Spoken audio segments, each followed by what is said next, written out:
Hey there, this is Derek Murphy. I'm going to make this video to talk about character development. Specifically, these are things that beginner or amateur authors will often do to try to dramatize their story, but it comes off as flat or 2D. If you're working with an editor, you might see comments like, "This is cartoonish," or "This is a caricature," and that just means that your character development is unrealistic and it comes off as naive or amateur. So I'm going to give you 4 tips of early writing mistakes that a lot of amateur writers will make, which are kind of red flags or warning signals that your character development is weak and it needs to be better established. So the first one is too many adverbs, and you've probably heard it said already in a lot of online writing advice that adverbs can be dangerous, and this is kind of why both adjectives and adverbs are not really present in the scene. They're sort of a statement or a shorthand that the author is using to communicate information. So when you have somebody who does something with an adverb, it's the author showing probably emotion or body language or whatever. They're showing how something is done, but it's not realistic scene description. It's more of just like a shorthand comment. So it can have its place and it works, but if you have too many of them, especially if they're all over the top, which means too much emotion inherent in the adverb, or in the adjective also, because it's kind of a similar thing, it just means there's an opportunity to write real scene description by showing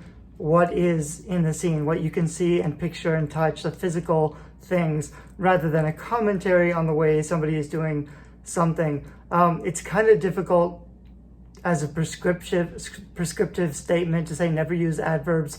They have their place, but if you have a lot of them, it's almost always a sign of weak writing. You want to try to look at your adverbs and see which ones you can replace or get rid of by giving real scene description. Also, as a side note, having too many adjectives, when you have like 2 or 3 adjectives in the same sentence, or 3 or 4 adverbs in a paragraph, that's when it starts becoming really apparent. Anything can be useful until it becomes a pattern and it becomes disruptive to the story. So as a quick example, I just wrote a short example sentence, which is, "John exploded into the room with an expression of rage and shouted angrily."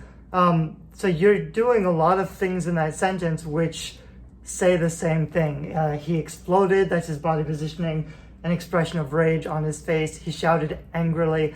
Shouting angrily, like, by the time you've shown the explosion and the rage on his face, it's not necessary to also say he was angry. So those are 3 things doing the same thing. It's an opportunity to, rather than showing real conflict in the scene, you're just using 3 different words to communicate the same information, and that's where it can get dangerous, and it starts to seem like a caricature when you're over establishing the details to the point where readers already know, they get the point.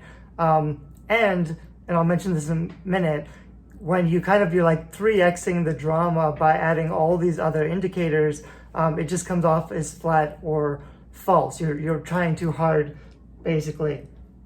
So the second point to watch out for are many identical characters with the same reactions. This is often done when you try to put a whole group together. Often this is done with like the goons or the bad guys, people that like you're not giving a specific character to, you're just treating them as a herd or a group, and you show them all acting or responding the same way, or they all look the same way, especially if after they've been established, after you've established their personality, then you keep using more words to establish the same thing. Like, we already see this whole group as flat and 2-dimensional. We already kind of get what you're trying to say, but every couple sentences you throw in more words to reaffirm their attitude or their posture, their position or whatever. It gets really old. It gets old really fast. So be careful on 2 counts, painting everybody with the same brush and without any individual characteristics, and also giving them really melodramatic reactions and reestablishing the fact, like, once you've established that group a certain way of just using them, throughout the scene without really any separation or any new detail. You always want to be saying something new, so every time you do describe something, like, you want the description to come early and be clear, and you want emotional stability. So once you've set the scene and you've established the personality, you can only show the emotional reaction if you've changed the motivating factors with new information. Otherwise, you're beating a dead horse, because once readers know who the players are and how they are being described, then you just have to focus on what happens in the scene, what changes, what's the conflict or the tension or the suspense or the new information, not the repetition of descriptive details. The third one is melodrama, which I sort of mentioned, but melodrama is just overly dramatic descriptive details, which can be very cliche. So rather than the way a person would actually react in life, in reality, you're trying to establish a picture of a dramatic representation of a character reaction. So for example, like their jaw dropped and hit the floor, or they stumbled, or they threw the chair or broke the table, where it's just kind of too much. You want the scene to show the drama. I wrote something down, let me check for it. The plot and the action should be dramatic, not the characters. There's a place for dramatic characters, but especially in the first few chapters of a book, you don't want your conflict, you don't want to imagine that the reaction, the overly dramatic reaction of your characters is the actual plot, which it isn't. The action is what happens, it's what the characters do. If you're trying to show drama by giving your characters inhuman reactions, over the top, cartoonish, melodramatic actions, it feels like you're trying to force drama where there isn't actually any drama in the scene. And that's where it can really feel weak or overplayed, is when you're trying to force readers to feel something that's just not there on the page. So be careful of over dramatic reactions of your characters, especially when it's, like I mentioned, if you're saying the same several things over and over again in a sentence, 3 or 4 different descriptive details or adjectives or adverbs to communicate the reaction, it can be too strong. And there's kind of 2 reasons for this, actually, which I'll try to break down to lead into my 4th point. The first is that you want your emotional reactions to be consistent with the motivations. And in the first couple chapters of your book, you're really just setting the stage. There shouldn't be any huge, shocking twists or reveals. Your characters shouldn't show their peak emotion yet, because then there's nowhere for the story to go. If you think of it as a clock, you want to save if you think of it as a scale to 1 to 10, where 1 is mild annoyance and 10 is rage and pounding on walls and breaking glasses and stuff, you want your highest emotions to come when your biggest twists, your most impactful story twist or plot reveals happen, which is going to be very late in your book, in the final dramatic resolution scenes. You want to force your characters into an emotional catharsis where they overboil with emotional intent. They can't contain it anymore. But in the meantime, especially in the first couple chapters, it might be a 1 or a 2. At the midpoint, it might be a 3 or 4. And then, in the final conflict battle scenes, you would build, if it was a pot of tea, a tea kettle, boiling, it would start off slowly, it would finally start to boil and scream, which would be an 8 or 9 on the scale, late in your book. So if you have those dramatic representations in the first couple of chapters, it will always feel false because you haven't properly built up the motivation or given enough story detail or backstory. I won't go into backstory here. That's another huge piece of the puzzle I talk a lot about, where most authors try to establish character sympathy by putting in a lot of backstory in the first couple of chapters. It doesn't belong. It belongs much later, after you've started with your plot and the intrigue and the conflict and the ball gets rolling. You want to deepen sympathy for your characters before the really big bad stuff happens later. That's when you do your biggest backstory reveals. You want to get rid of them in the first couple chapters because it's just too early. Readers don't care yet.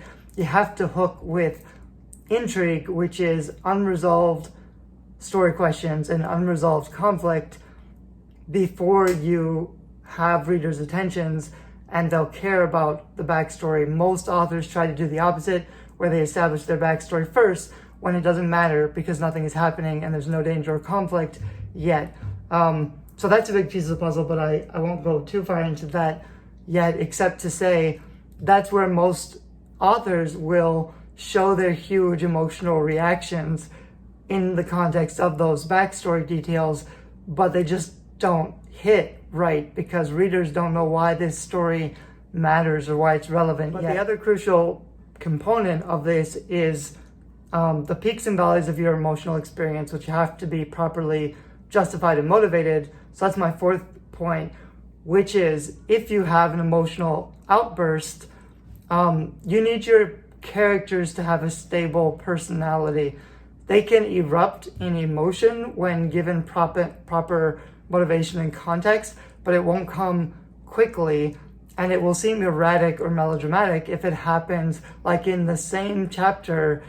If your stable personality is meek and then polite and then clever and witty and then snide and rude, if they're flipping personalities too quickly without any motivation or justification, if they do that, they have to be like, one has to be fake. So they have to be faking a personality and then the mask falls and their true self comes out, but that has to be properly justified and it's difficult to do. The more extreme your outbursts are, whether you're like crying and sad and then flirty and telling jokes and joyous, because those are such extreme reactions, the difference between them, when they happen close together, it's not enough to justify the change, and it will make it look melodramatic or flat or 2D or caricature, basically, because real people have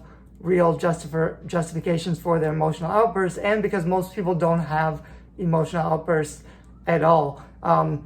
You can show, like I said earlier, you have to show the drama in the scene and make it hurt or make it feel relevant without depending on the character's over dramatic reaction, which is what most new authors do. There's nothing really happening in the scene, so they try to make it dramatic by forcing the characters to have unrealistic reactions, which doesn't come off very well. But the main reason is because if you have these, 10 out of 10 emotional reactions and their opposite emotional reactions, happiness, joy, sadness, anger, it'll just make your characters seem weak and unstable where they're flipping their emotional responses. So you want to tone them way down and you want to give them one emotional response per scene or chapter until or unless you're giving them a reveal. If it's a twist or a reveal, they can, of course, feel different things very quickly as they recognize this new information, as they process this new information. Although I will also say most characters, if it's a good, successful twist or reveal, they need a moment because they're not gonna just react. They're gonna be floored. They're gonna be surprised, which needs time for them to process emotionally. They're not just gonna blow up. They're gonna shut down. They're gonna withdraw or go away or be in shock, basically. So the best twist or reveal, it's gonna produce a shock, which is gonna be an emotional shutdown, not an emotional outburst. So that's one little cautionary thing. I don't think I'll go into twists and reveals in this video. I hope I've mentioned enough points that are relevant to character development. And the main thing here is you're not developing your characters with more descriptive detail or backstory. You're really just being aware of the common amateur attempt or tactic. I wouldn't even call it a strategy because it's not intentional. This is something that most new authors do because they're trying to add drama to their story, but it just doesn't work because they don't have the justified motivations, and also because it comes off as cartoonish or caricature, which is just a flat, cliched character. So to make your characters seem more realistic and more developed, all you're really doing is removing unrealistic character development and giving more realistic context and motivation, and making sure you have a justification for your emotional outbursts, while also being careful just to tone it way down. Readers are smart. They'll pick up on your cues. You want to be subtle with your emotional reactions, because too much emotional reaction that's out of place, it's really distracting, and it's kind of like a band-aid over a scene or a chapter that just doesn't have any real conflict or drama or suspense or intrigue, which is always the removal of information. And if you remove enough information, which you need to do to make your twists and reveals hit better later, without that information present, your characters have no reason to have an emotional reaction or an outburst. They will always be trying to figure out what's going on, as your readers are. They're going to be figuring out what's going on. That's not a motivating factor for an emotional outburst. That's just intrigue. So in the first few chapters of your book especially, you want to cut out like almost all of the emotion and really focus on the intrigue, which is just hint of danger, what's happening and why, what's going on.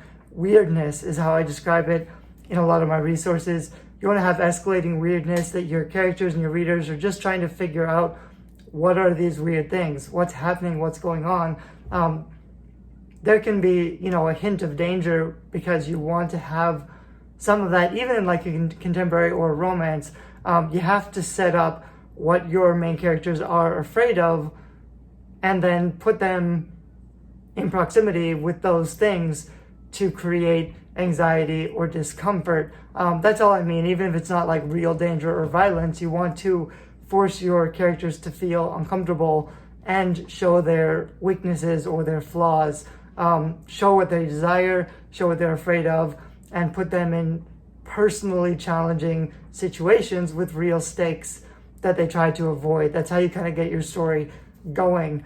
It's only much, much later when you fully reveal the characters and you put them in an impossible situation that they would normally refuse. That's when they finally can't process their emotions, and they will have a big emotional outburst in the context. But you want to be careful about flip-flopping or having unrealistic emotional characters that just react without being given proper context in the scene. Anyway, I hope this video is a little bit helpful. I don't think I really went into this specific detail, even though I mentioned all this stuff in my, I have an article that's a 25 first chapter mistakes in the grimoire of writethemagic.com, but I didn't focus specifically on the character development aspect, which is why I want to make this video, because I've been doing a lot of editing, and this always comes up when I comment on new authors' first chapters or books. A lot of it is backstory, but a lot of it is unrealistic emotion. And those two things together, unfortunately, like with a lot of first beginning authors, the first few chapters is all backstory and emotional outbursts.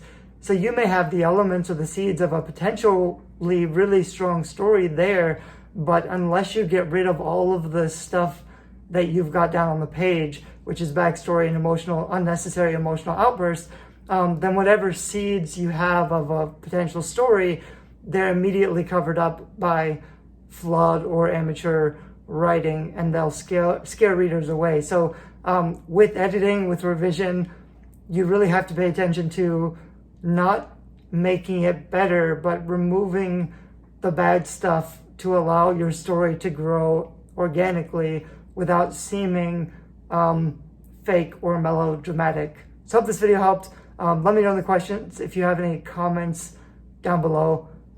Subscribe. Thanks. Bye-bye.